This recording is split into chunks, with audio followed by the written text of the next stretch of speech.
A while ago, TinyBuild announced that it would be publishing a post-apocalyptic platformer/train management game called The Final Station, in which you play as a train conductor riding from station to station, fighting off people infected with a mysterious illness that turns them into monsters and picking up survivors. The game is set to be released this summer for Windows.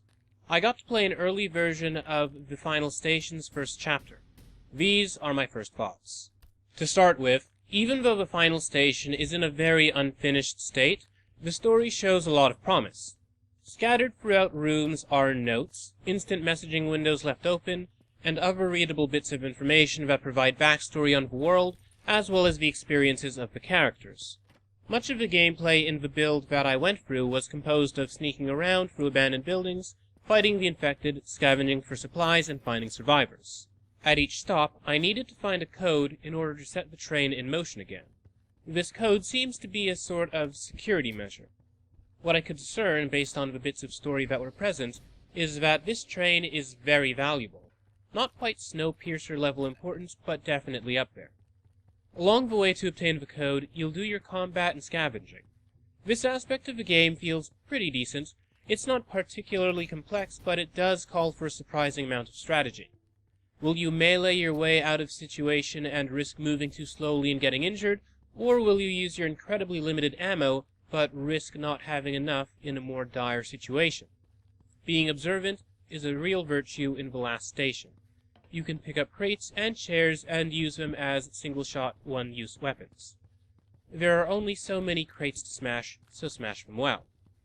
I do feel that the game would be better with a few stealth elements, but that's just my opinion. There's a chance that adding the ability to sneak around would make the game too easy and kill the dramatic tension of running into a room full of infected, though it would be thematically fitting. The game's not particularly fast-paced outside of combat. This isn't a bad thing, as a good survival game can be wonderfully slow. See The Flame in the Flood for details. The thing is, if stealth elements were introduced, the game's pace could go from slow but tense to slow and totally inconsequential, so maybe it's a good thing that there aren't stealth elements. The other half of the gameplay, the part that's spent on the train, is primarily composed of feeding passengers, attending to their medical needs, and pushing buttons to keep your train systems running smoothly. As I've said before and shall say again, the game is unfinished. Pressing all these buttons doesn't really feel like a complete experience quite yet. There's nothing really to solve, balance, or lose. That said, there will likely be more systems in place by the time the game's finished, so I'm not going to comment much on this aspect of the game. I will, however, say that some neat stuff does happen while you're riding the train. The survivors speak about their experiences, what they've seen, their fears.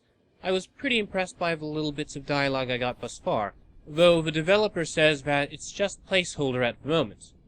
However The Last Station turns out, I have a feeling that whether or not the finished game is a memorable product depends largely on how well it's written. I'm really quite fond of the game's aesthetic. It's pixel art, sure, but it's good pixel art. The game's blocky little characters are nicely animated. Some of the infected are particularly creepy in the way that they move. There's one sort of infected that resembles a squat, speedy octopus. It's especially dangerous. Thus far, the game does a good job at communicating menace.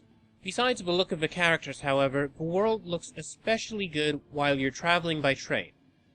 Whoever worked on the environments did a fantastic job of capturing the feel and the light of a landscape flying by in the mornings and afternoons and evenings. The train rides themselves feel eerie, tense, and yet soothing in spite of creating all these contradictory feelings.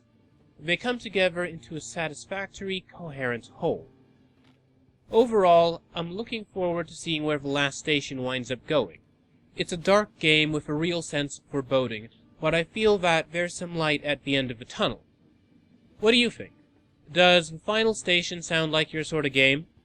Have you been looking for a less traditional post-apocalyptic train management game/action platformer? Sound off below, or hit us up and follow at Blackman and Robin on Twitter for all the latest game news, reviews, previews, and interviews. Follow me at Jordan_Cameron for my own views. If you're fond of such games as Lone Survivor, you'll definitely want to check out The Final Station.